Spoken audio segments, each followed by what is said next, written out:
مسیح میں آپ سب کو سلام۔ جتنے بہن بھائی آج یہاں پر موجود ہیں، میں نے پہلے بھی کہا کہ میں آپ کو یہ بتا دینا چاہتا ہوں کہ یہ ایک حادثہ نہیں ہے۔ آپ خدا کے عین منصوبے کے مطابق یہاں پر موجود ہیں۔ اس عبادت میں شریک ہونا اور آپ لوگوں کا یہاں پر موجود ہونا یہ بڑی اہم بات ہے، بڑی اہم بات ہے، ورنہ اس عبادت میں لوگ نہیں آتے، اور اگر آئیں بھی تو وہ دوسرے کاموں میں مشغول رہتے ہیں۔ وہ اس چیز کو نہیں پکڑتے جس کو پکڑنے کے لیے خداوند نے ہمیں حکم دیا ہے، جس کے لیے خداوند نے خود ہمیں براہ راست حکم دیا ہے۔ میں چاہتا ہوں کہ اس سے پیشتر کہ ہم آگے بڑھیں، خداوند کے زندہ کلام مقدس میں سے تلاوت کریں گے۔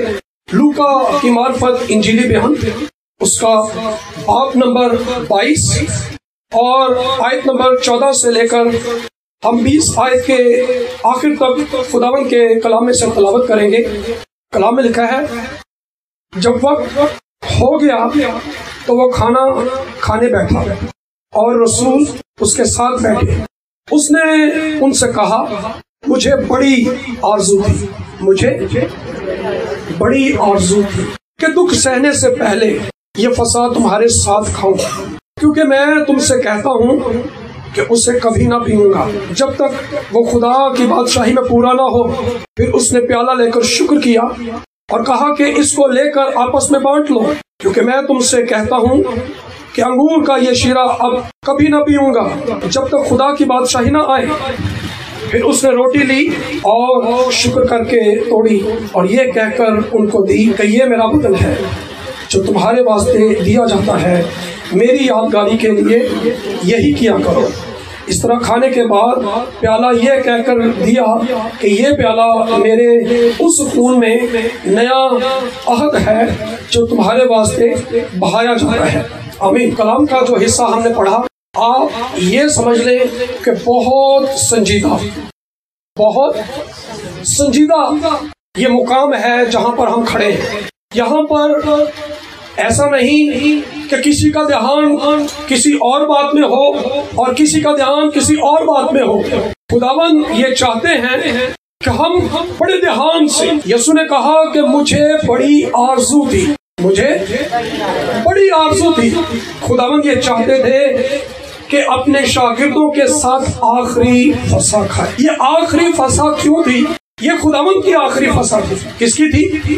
خداوند کی آخری فسح تھی، وہ فسح جو قوم بنی اسرائیل مصر سے نکلنے کے بعد کے دن سے مناتے رہے۔ یہ خداوند کے لیے آخری تھی، لوگوں کے لیے آخری نہیں تھی۔ لیکن بنی اسرائیل قوم تو آج بھی اس فسح کو مناتے ہیں، لیکن ہم جو غیر اقوام کے لوگ ہیں، ہم اس آخری فسح کو نہیں مناتے، ہم کسی اور فسح کو مناتے ہیں۔ یسوع نے اس جگہ پر چیزوں کو تبدیل کیا ہے، چیزوں کو تبدیل کیا ہے۔ یہاں پر ہمیں چیزیں تبدیل ہوتی ہوئی نظر آ رہی ہیں۔ یہاں پر آپ چیزوں کو تبدیل ہوتے ہوئے دیکھیں گے۔ خداوند نے خود کہا ہے کہ مجھے بڑی آرزو تھی کہ میں یہ فسح کھاؤں۔ یہ یہودیوں کی فسح تھی جو خداوند کھا رہے تھے۔ اس فسح میں ڈنر تھا، پورا ڈنر تھا، اور اس ڈنر کو کھانے کے بعد خداوند نے پیالہ لیا اور شکر کر کے اپنے شاگردوں کو دیا کہ تم سب اس میں سے پیو، تم سب اس میں سے پیو۔ پہلا جو یسوع نے اپنے بدن کے تعلق سے بات کی، اور دوسرا یسوع نے اپنے خون کے تعلق سے بات کی۔ ہمیں یہاں پر دو چیزیں واضح طور پر نظر آتی ہیں۔ یسوع نے کہا کہ یہ لو میرا بدن جو تمہارے لیے دیا جاتا ہے۔ یہ اس فسح کی یاد میں تھا جب قوم بنی اسرائیل مصر میں سے نکلی تو اس رات انہوں نے برا ذبح کیا، اور وہ بے عیب تھا۔ کاہن اس کو چیک کرتے تھے، اور اس کو چیک کرنے کے بعد اگر اس کے اندر کوئی فالٹ ہے، وہ بیمار ہے، کانا ہے، لنگڑا ہے، لولا ہے، تو اس کی قربانی نہیں ہوتی تھی، اور اگر وہ برا بالکل ٹھیک ہے تو اس کو قربان کیا جاتا تھا۔ اس کا خون تو چوکھٹوں پر لگایا جاتا تھا، لیکن گوشت کھایا جاتا تھا۔ تو یسوع نے وہ ڈنر جو فسح کا تھا کھایا، لیکن اس کے بعد اس نے روٹی لی، وہاں پر گوشت موجود تھا، لیکن یسوع نے وہ نہیں لیا۔ کیونکہ برا وہ خود تھا. آمین. برا وہ خود تھا.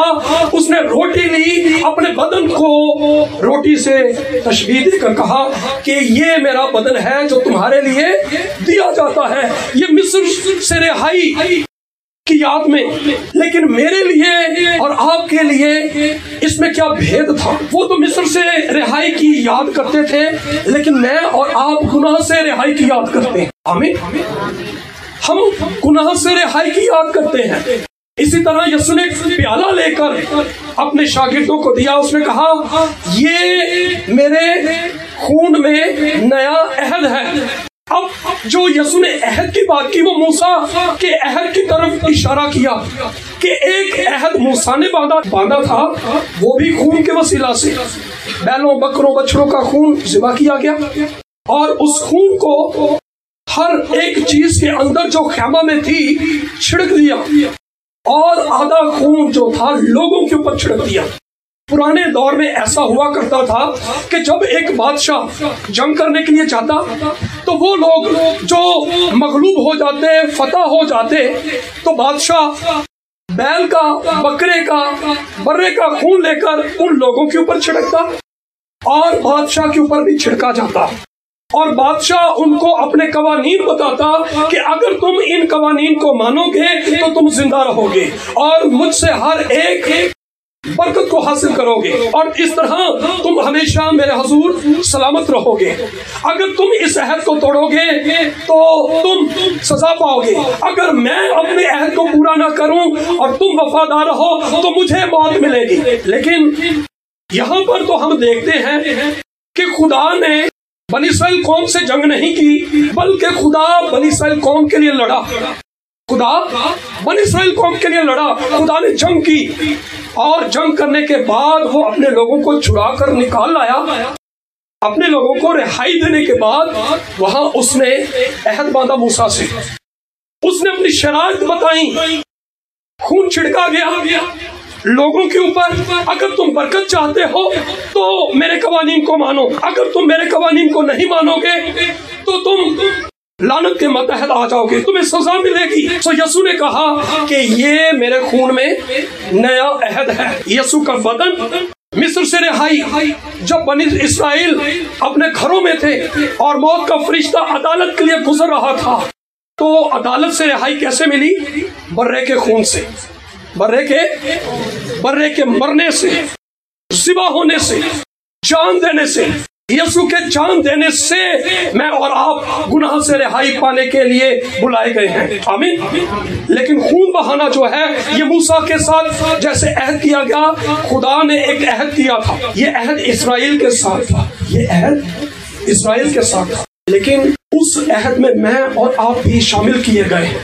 اس عہد میں اور آپ بھی شامل کیے گئے ہیں. اس زمین پر بڑے دھیان سے اس بات کو سنیے, ابھی جو میں بات کہنے جا رہا ہوں. اس زمین پر اور آنے والی زندگی میں آپ کو جو کچھ چاہیے, آپ کو جو کچھ چاہیے اس عہد کے پیکج میں سب کچھ موجود ہے. خدا نے کوئی ایریا نہیں چھوڑا. خدا کا یہ عہد جو ہے یہ لامحدود عہد ہے. اس میں گناہوں کی معافی ہے, اس میں دشمن جو ابلیس اور گناہ ہے اس سے رہائی ہے. اس میں خدا خود برکت دینے کے لیے تیار کھڑا ہے, اور خدا پھر کبھی گناہوں کو یاد نہیں کرے گا. اس کے لیے یسوع نے کہا کہ میری یاد میں یہی کیا کرو. اسرائیل کو بھی خدا نے فسح منانے کے لیے کہا کہ وہ فسح کی یادگاری کریں, اور پہلے مہینے کی 14 تاریخ کو وہ یہ فسح کھاتے تھے, اور اس فسح میں وہ برا ذبح کرتے تھے اور ساگ پات لیتے تھے, اور ان کے گھروں کے اندر کسی طرح کا کوئی خمیر دیکھا نہیں جاتا تھا, بلکہ خدا نے کہا تھا کہ خمیر کو نکال دینا, اور اس طرح سے وہ یہ فسح کھاتے تھے. لیکن یسوع نے کہا کہ میری یادگاری کے لیے یہی کیا کرو. خداوند چاہتے ہیں کہ ہم جیسے اسرائیل خدا کے فسح کو یاد کرتے تھے, ہم بھی یسوع کی اس فسح کو یاد رکھیں. میں نے پچھلے سنڈے بھی اس بات کے تعلق سے بتایا کہ ہمیں کرسمس منانے کے تعلق سے تعلیم نہیں دی گئی. ہمیں کرسمس منانے کے تعلق سے کلام میں نہیں بتایا گیا کہ تم لوگ کرسمس مناؤ, لیکن اگر ہم مناتے ہیں تو کوئی بری بات نہیں. مسیحیت 3 باتوں کے اوپر کھڑی ہے. نمبر 1 بات مسیح کا تجسم, جسم میں آنا, مسیح کی پیدائش ہم اسے کہتے ہیں. نمبر 2، آج جس عبادت میں ہم شریک ہیں، مسیح کا یہ عہد، مسیح کا مصلوب ہونا، اور تیسرا مسیح کا مردوں میں سے جی اٹھنا، ان 3 باتوں میں سے آپ کسی ایک بات کو نکال دیں، مسیحیت ختم ہو جائے گی، مسیحیت ختم ہو جائے گی۔ اگر آپ مسیح کی پیدائش کا انکار کریں تو نہ آپ کے پاس کفارہ ہے، نہ ہی مسیح کا جی اٹھنا۔ اگر آپ کفارے کا انکار کرتے ہیں تو مسیح کی پیدائش اور مسیح کے جی اٹھنے کا آپ کو کوئی فائدہ نہیں۔ اگر آپ مسیح کے مردوں میں سے جی اٹھنے کے منکر ہیں تو پولس کہتا ہے کہ دنیا میں سب سے زیادہ بدبخت ہم ہیں جو ابھی تک اپنے گناہوں میں گرفتار ہیں۔ ان 3 باتوں کے اوپر مسیحیت کھڑی ہے۔ یہ تینوں ہمارے ایمان کی بنیاد ہیں۔ ان تینوں بنیادوں میں سے ایک چیز کو نکال دیں، مسیحیت ختم ہو جاتی ہے۔ اگر کسی زندگی کے اندر یہ 3 باتیں پورے طور سے نہیں تو وہ مسیح میں آگے نہیں بڑھ سکتا، وہ مسیح میں مضبوط نہیں ہو سکتا، وہ مسیح میں قائم نہیں رہ سکتا۔ آج ہر شخص برکت چاہتا ہے، خدا بھی برکت دینا چاہتا ہے۔ جب خدا نے آدم کو بنایا تھا تو کیا برکت نہیں پہلے بنائی تھی؟ ہر ایک چیز جو انسان کو چاہیے تھی خدا نے پہلے اس کا انتظام کر دیا تھا۔ کیا یہ برکت نہیں تھی؟ اس سے پہلے کہ میں اور آپ گناہوں سے چھڑائے جائیں، ہمارے لیے کلوری کے اوپر پہلے ہی انتظام کر دیا گیا ہے خدا کی برکت کا۔ ہیلیلویا۔ یسوع مسیح نے کہا کہ میری یادگاری کے لیے یہی کیا کرو۔ ایسٹر منانے کے لیے بھی ہمیں نہیں کہا گیا، لیکن ہم مناتے ہیں، اچھی بات ہے۔ لیکن سب سے زیادہ ضروری، اگر مجھے اور آپ کو کسی چیز کو ماننا ہے تو وہ خداوند کے اس میز کے قریب آنے کو، عشاء ربانی کی عبادت، ہم اسے عشاء ربانی کی عبادت کہتے ہیں، پاک عشاء کہتے ہیں، یوخرست کہتے ہیں، سیکرامنٹ کہتے ہیں، ہم اسے ہولی آرڈیننس کہتے ہیں۔ یہ سب باتیں جو ہیں، جتنے الفاظ ہیں، ان سب کا ایک ہی مطلب ہے۔ آپ کچھ بھی کہیں، آپ یوخرست کہیں جس کا مطلب ہے شکر گزاری، ہم اس میں شکر کرتے ہیں کہ ہمارے لیے ہمارا مسیح قربان ہوا۔ اگر آپ اسے سیکرامنٹ کہتے ہیں تو سیکرامنٹ کا مطلب ہے مقدس، خدا کے پاک روح کا ہمارے باطن میں کام کرنا۔ اگر آپ اسے آرڈیننس کہتے ہیں تو یہ خدا کی مخصوص کی ہوئی وہ رسم ہے جسے ہم ادا کرتے ہیں۔ اگر آپ اسے خداوند کی میز کہتے ہیں تو اس کے لیے ہم خداوند کی میز پر آ کر کھاتے اور پیتے ہیں۔ اس کو عشاء ربانی کیوں کہتے ہیں؟ عشاء کا مطلب ہے شام، اور ربانی کا مطلب ہے رب کا کھانا، شام کا کھانا۔ ہمارے خداوند کے شام کے کھانے کو جو اس نے شاگردوں کے ساتھ کھایا، ہم کہتے ہیں عشاء ربانی۔ اس کو روٹی توڑنا بھی کہا جاتا ہے، اس کو خداوند سے رفاقت رکھنا بھی کہا جاتا ہے۔ ابتدائی کلیسیا 4 کام کرتی تھی، وہ رفاقت رکھتے تھے، وہ روٹی توڑتے تھے، وہ کلام سے تعلیم پاتے تھے، اور وہ دعا میں مشغول تھے۔ وہ 4 کام کرتے تھے، تعلیم پانا، روٹی توڑنا، دعا میں مشغول رہنا اور رسولوں سے تعلیم پانا۔ وہ یہ 4 کام کرتے تھے، اور ابتدائی کلیسیا یہ سارے کام کرتے تھے۔ اور پولس کہتا ہے کہ یہ بات مجھے خداوند سے پہنچی۔ ہر سنڈے ہم خدا کے کلام سے اس حصے کو تلاوت کرتے ہیں۔ کرنتھیوں کے نام پولس کا خط 11واں باب، پولس کہتا ہے کہ یہ بات مجھے خداوند سے پہنچی۔ کس سے پہنچی؟ کسی فرشتے نے نہیں بتائی، اور نہ ہی پولس نے رسولوں سے یہ بات سنی، رسولوں سے بھی یہ بات نہیں سنی۔ یہ اتنی اہم بات تھی کہ خداوند نے خود پولس کو یہ بات بتائی کہ جس رات وہ پکڑوایا گیا اس نے روٹی لی اور شکر کر کے توڑی۔ جب ہم یہ کہتے ہیں کہ یسوع نے شکر کر کے توڑی تو ہم یہ نہیں کہتے کہ خدا کا بدن توڑا گیا، یہ غلط تعلیم ہے۔ خدا کا بدن نہیں توڑا گیا، بلکہ ہم اس بات کو مانتے ہیں کہ خدا انسان بنا اور اس انسان کا بدن ٹوٹا گیا، وہ بدن توڑا گیا۔ اگر کوئی یہ کہے کہ خدا کا بدن توڑا گیا تو ایسا نہیں ہے۔ اس بات کو بڑے دھیان سے سنیے، کیونکہ اس بات کو نہ ماننے سے ایک بدعت بن جاتی ہے، آپ غلط راہ پر چل نکلتے ہیں۔ مجھے اور آپ کو اس بات کو سمجھنا ہے، خدا کا بدن نہیں توڑا گیا، بلکہ یسوع کا بدن جو انسان بنا۔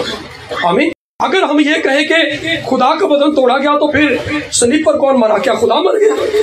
ہرگز نہیں، خدا نہیں مر سکتا۔ یہ خدا جو انسان بنا، اس انسان کا بدن توڑا۔ ہم اس بات کو مانتے ہیں، اور کچھ لوگ اس بات کی بھی تعلیم دیتے ہیں کہ جب دعا کی جاتی ہے، عشاء ربانی کی عبادت کی جاتی ہے، تو یہ روٹی اور شیرہ بدل جاتے ہیں۔ ایسا بھی نہیں ہے، روٹی روٹی رہتی ہے اور شیرہ شیرہ رہتا ہے، لیکن ہم اسے لیتے ایمان سے ہیں کہ اسی طرح سے یسوع نے اپنا بدن ہمارے لیے دے دیا۔ ہم جب کھاتے ہیں تو ہم گوشت نہیں کھاتے، ہم روٹی ہی کھاتے ہیں۔ اگر کوئی آپ کو یہ کہے، روٹی پکڑ کے کہے کہ یہ خدا کا بدن جو توڑا گیا، اگر کوئی ایسا کہے تو یہ غلط تعلیم ہے، یہ کلام کی بات نہیں ہے۔ خدا کا بدن نہیں توڑا گیا بلکہ یسوع کا بدن توڑا گیا۔ پولس کہتا ہے خدا اور انسان کے درمیان میں ایک ہے، یعنی یسوع مسیح راست باز جو انسان ہے، یسوع مسیح راست باز جو انسان ہے۔ یسوع کامل انسان ہے اور کامل خدا ہے۔ کامل خدا انسان بنا، انسان تو خدا نہیں بن سکتا، انسان تو خدا نہیں بن سکتا، لیکن خدا انسان بن سکتا ہے۔ آمین، ہم اس بات پر ایمان رکھتے ہیں۔ اس بات کو یاد رکھیے کہ جب آپ یہ روٹی کھائیں اور یہ شیرہ پیئیں، نہ تو آپ گوشت کھاتے ہیں اور نہ ہی آپ خون پیتے ہیں، آپ شیرہ پیتے ہیں اور روٹی کھاتے ہیں، نہ یہ تبدیل ہوتی ہے، لیکن ہم اسے لیتے ایمان سے ہیں۔ ہم لیتے ایمان سے ہیں کہ یسوع نے اپنا بدن دے دیا، یسوع نے اپنا خون دے دیا، ہم اس کی یادگاری کرتے ہیں کہ یسوع کا خون بہایا گیا صلیب کے اوپر، یسوع کا بدن توڑا گیا صلیب کے اوپر۔ لیکن اس عبادت کو جتنا سنجیدگی سے لینا چاہیے، افسوس کی بات ہے اس کو اتنا سنجیدگی سے نہیں لیا جاتا، اور اس کو غیر سنجیدگی سے لیتے ہوئے ایک تو وہ لوگ جنہوں نے توبہ کر رکھی ہے، جنہوں نے اپنی زندگیاں مسیح کو دے دی، وہ اس کو بے خیالی میں، لاپرواہی میں، بے دھیانی میں لیتے ہیں۔ دوسرے وہ لوگ جنہوں نے اپنی زندگی مسیح کو نہیں دی، وہ لوگ اس میں شامل ہو کر برکت نہیں پاتے۔ وہ لوگ جنہوں نے اپنی زندگی مسیح کو نہیں دی، اگر کوئی شخص اس میں شامل ہو اور اس نے اپنی زندگی مسیح کو نہ دی ہو، تو میں کلام میں سے آپ کے لیے پڑھنا چاہتا ہوں کہ اگر اس کے وسیلہ سے برکت ملتی ہے تو اس کے وسیلہ سے لعنت بھی ملتی ہے۔ کیوں؟ کیونکہ ایسا ہی پرانے عہد نامہ میں ہم پڑھتے عید فصح کے موقع پر خدا نے بنی اسرائیل کو کہا تھا کہ اگر کوئی فصح کے روز خمیری روٹی کھائے تو وہ اپنی قوم میں سے کاٹ ڈالا جائے۔ اگر کسی گھر میں خمیر نظر آ جائے، خمیر گناہ کی علامت ہے، اگر کسی زندگی کے اندر گناہ ہو اور وہ اس فصح میں شامل ہو جائے تو وہ اپنی قوم میں سے کاٹ ڈالا جائے۔ پولس کیا کہتا ہے کرنتھیوں کے خط میں؟ میرے ساتھ دیکھیے، پولس کہتا ہے 11واں باب 27ویں آیت، اس واسطے جو کوئی نامناسب طور پر خداوند کی روٹی کھائے یا اس کے پیالے میں سے پیے، وہ خداوند کے بدن اور خون کے بارے میں قصوروار ہوگا۔ اگر زندگی سے متعلق ہر برکت اس میں ہے، آنے والے جہان سے متعلق ہر برکت اس میں ہے، تو اس کو غیر مناسب طور پر لینے سے، درست طریقے سے نہ لینے سے، اپنی زندگی مسیح کو نہ دینے سے اگر کوئی اس میں سے کھائے تو وہ برکت نہیں، سزا پائے گا۔ اور سزا کیا ہے میں یہ آگے آپ کے لیے پڑھنا چاہتا ہوں۔ لکھا ہے بس آدمی اپنے آپ کو آزما لے اور اسی طرح اس روٹی میں سے کھائے اور اس پیالے میں سے پیے، کیونکہ جو کھاتے پیتے وقت خداوند کے بدن کو نہ پہچانے وہ اس کھانے پینے سے سزا پائے گا۔ اسی سبب سے وجہ بتائی جا رہی ہے، اسی سبب سے تم میں بتھیرے کمزور۔ پہلی بات، اکثر لوگ کہتے ہیں بڑی کمزوری ہے زندگی چ، اسی سبب سے بتھیرے تم میں کمزور۔ دوسری بات بیمار، تیسری بات ٹھیک ہے، اور بہت سے سو بھی گئے۔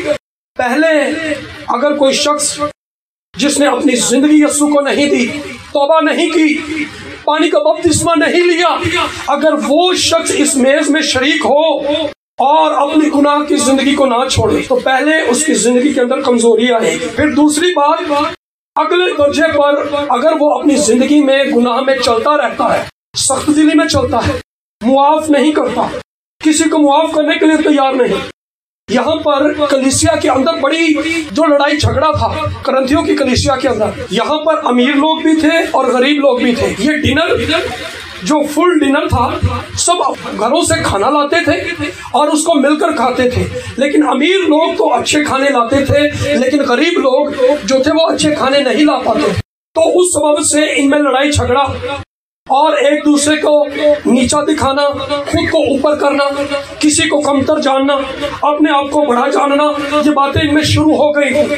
اب یہ بھی غیر مناسب تھا کہ اگر کوئی شخص اپنے آپ کو چھوٹا نہ بنائے اور کسی کو حقیر جانے، کسی کی انسلٹ کرے، کسی کی تحقیر کرے، کسی کی بے عزتی کرے، اپنے آپ کو بڑا جانے، اپنی زندگی میں سخت دلی میں چلے اور گناہ کی زندگی کو نہ چھوڑے اور خداوند کی میز میں شریک ہو، تو پولس کہتا ہے اس کی زندگی کے اندر کمزوری ہوگی۔ اگر وہ باز نہ آئے تو وہ بیماری میں زندگی بسر کرے گا، اگر وہ پھر بھی باز نہ آئے تو وہ موت پائے گا، یہ سزا ملے گی اسے خداوند کی طرف سے۔ اس لیے ہر شخص اس بات کو چیک کرے، پہلی بات کیا اس نے توبہ کی ہے۔ توبہ کا مطلب کیا ہے؟ اپنی گناہ کی زندگی کو چھوڑ دینا۔ اگر کسی نے گناہ کی زندگی کو نہیں چھوڑا اور گناہ کی زندگی میں چل رہا ہے تو میں آپ کو یہ کہنا چاہتا ہوں، اس میز میں شریک ہونے سے آپ برکت نہیں بلکہ سزا پائیں۔ اپنی گناہ کی زندگی کو پہلے چھوڑیں، اپنی زندگی مسیح کو دیں۔ اگر پہلی فسا میں خدا نے کہا تھا کسی گھر کے اندر خمیر نظر آئے تو وہ کاٹ ڈالا جائے، تو یہ خدا کا بیٹا جو انسان بنا، یہ عام انسان نہیں ہے، یہ خدا جسم میں ہے، یہ خدا جسم میں ہے، خدا انسان بنا ہے میرے لیے اور آپ کے لیے۔ اگر اب خداوند کے بدن میں سے کوئی گناہ کی زندگی میں چلتے ہوئے اس میز میں سے کھائے تو اپنی زندگی کو چیک کرے، وہ سزا پائے گا، برکت نہیں پائے گا، وہ لعنت کے نیچے آ جائے گا۔ آج زیادہ تر کلیسیاؤں میں ایک ہلکا سا اقرار ہوتا ہے کہ جی میں نے اپنے گناہوں کا اقرار کیا ہے۔ گناہوں کا اقرار کرنا کافی نہیں ہے، گناہوں کو چھوڑنا بات ہے۔ امثال کی کتاب میں لکھا ہے کہ جو اپنے گناہ کا اقرار کرتا، پہلی بات جو اپنے گناہ کا، اونچی بولیے، جو اپنے گناہ کا اور اس کو ترک کرتا، دوسری بات ترک کرنا چھوڑنا، ترک کرنا چھوڑنا۔ اقرار کرنے والے پر خالی نہیں ہوتی، اقرار تو ابلیس بھی کرتا ہے۔ ابلیس بھی کہتا ہے کہ یسوع زندہ خدا کا بیٹا ہے، وہ کہتا ہے خدا کا قدوس ہے، لیکن اگر وہی لڑائی جھگڑے دل کے اندر قدورتیں، دکھاوے کی عبادت میں آنا، کسی کے لیے سازش کرنا، اپنے دل کے اندر برے خیال رکھنا، اپنی زندگی میں گناہ میں چلنا، نشے کی زندگی میں چلنا، اگر کسی شخص کی زندگی کے اندر گناہ موجود ہے تو اس بات کو جان لے کہ اسے توبہ کرنے کے بعد اس میز میں شریک ہونا چاہیے، پانی کا بپتسمہ لینے کے بعد اس میں شریک ہونا چاہیے۔ کیوں پانی کے بپتسمے کی بات میں کر رہا ہوں؟ پرانے عہد کے اندر آگ پڑھیں، خروج کی کتاب اس کے 12ویں باب کی 43ویں آیت میں تو لکھا ہے، اگر کسی اجنبی شخص کو خداوند کی فسا میں شامل ہونا چاہے تو وہ پہلے ختنہ کروائے، پہلے وہ ختنہ کروائے، پھر خداوند کی میز میں شریک ہو۔ اگر وہ ختنے کے بغیر خداوند کے عہد میں شریک ہونا چاہے، خداوند کی برکت میں شریک ہونا چاہے، تو لکھا وہ کاٹ ڈالا جائے، مار دیا جائے اس کو۔ پرانے عہد نامہ میں بھی کوئی رعایت، کوئی چھوٹ نہیں ہے، تو نئے عہد میں تو اس سے زیادہ سختی ہے۔ کیوں؟ کیونکہ یہ خداوند کا بدن ہے۔ آج خداوند کی میز لگائی جائے، میں اور آپ یہاں پر موجود ہیں۔ اگر کوئی شخص جس نے توبہ نہیں کی تو اس کے لیے موقع ہے کہ وہ اپنے گناہ کا اقرار کر کے اس کو چھوڑ دے، فیصلہ کر لے کہ میں اپنا گناہ چھوڑتا ہوں اور آج کے بعد میں خدا کے ساتھ چلوں گا۔ اس کو چھوڑنے کے بعد خداوند کی میز میں شریک ہو اور پانی کا بپتسمہ لے اس ارادے سے۔ لیکن اگر کوئی اپنے گناہ کا اقرار نہ کرے اور اس کو چھوڑنے کے لیے تیار نہ ہو تو پھر میں آپ کو یہ کہوں گا کہ اس میز میں شریک نہ ہو تاکہ سزا نہ پائے۔ وہی عشاء ربانی لینے آئے جو یہ سمجھتا ہے کہ اس نے اپنا دل مسیح کو دے دیا ہے، اب اس کا دل پرانا دل نہیں ہے، نیا دل ہے۔ اس کا دل مسیح نے نیا بنا دیا ہے۔ اگر کسی کا دل نیا نہیں تو اپنے آپ کو پولس کہتا ہے اگر ہم اپنے آپ کو جانچتے، اپنے آپ کو جانچنا ہے، چیک کرنا ہے، لوگوں کو نہیں۔ ہم عبادت میں آ کر لوگوں کو ہی چیک کرتے رہتے ہیں۔ انہیں آج کے کپڑے پائے بڑا بسورا جا لگن آئی، انہوں تے کپڑے پاؤں کا بھی طریقہ نہیں، انہوں تے گیت بھی گانے نہیں آتے، یہ دھیان ہی کتنے ہو رہا ہے۔ لوگوں کو چیک کرنے نہ آئے بلکہ اپنے آپ کو چیک کریں کہ ہم کیا ایمان پر ہیں، کیا اپنی زندگی مسیح کو دے دی، اگر نہیں دی تو دیں، پھر اشارہ بانی میں شریک ہو۔ ادروائز لکھا ہے کہ جو کھاتے پیتے وقت خداوند کے بدن کو نہ پہچانے وہ سزا پائے گا۔ اس میں شامل ہونے کا طریقہ کار میں نے آپ کو بتایا، توبہ کریں، گناہوں کو چھوڑ دیں، گناہ کی زندگی کو چھوڑ دیں اور اپنی زندگی مسیح کو دے دیں، پھر اس میز میں شریک ہو تو پھر لعنت نہیں بلکہ برکت آئے گی۔ پھر اس عہد کی ہر ایک برکت خدا آپ کو دے گا، ہر ایک برکت اس زمین پر اور آنے والے عالم میں جو کچھ آپ کو چاہیے اس عہد میں موجود ہے۔ یسوع نے کہا میری یادگاری کے لیے یہی کیا کرو، مجھے اور آپ کو یہی کرنا ہے۔ ایسٹر منائے اچھی بات ہے، کرسمس منائے اچھی بات ہے، لیکن اس سے زیادہ ضروری مسیح کے قربان ہونے کو یاد رکھنا ہے، مسیح کی میز کو یاد رکھنا ہے۔ کیوں؟ کیونکہ مسیح نے خود بھی کہا تھا کہ جب خداوند کی بادشاہی جب دوبارہ آئے گی اس زمین کے اوپر، خداوند پھر یہ فصل دوبارہ کھائے گا، مسیح کی آمد ثانی ہوگی، مسیح اس دنیا میں پھر آئے گا۔ مسیح نے خود اپنے آنکھوں سے مجھے اور آپ کو اس جہان میں ایمان لاتے دیکھا، اور یسوع کو پتا تھا میں اور آپ ایمان لے آئیں گے اس کے کفارہ کے اوپر۔ آج میں کہوں گا مبارک لوگ ہیں جو آج اس عبادت میں شریک ہیں۔ آمین۔ آئیے اپنے سروں کو جھکائیں اور اپنی زندگیوں پر غور کریں۔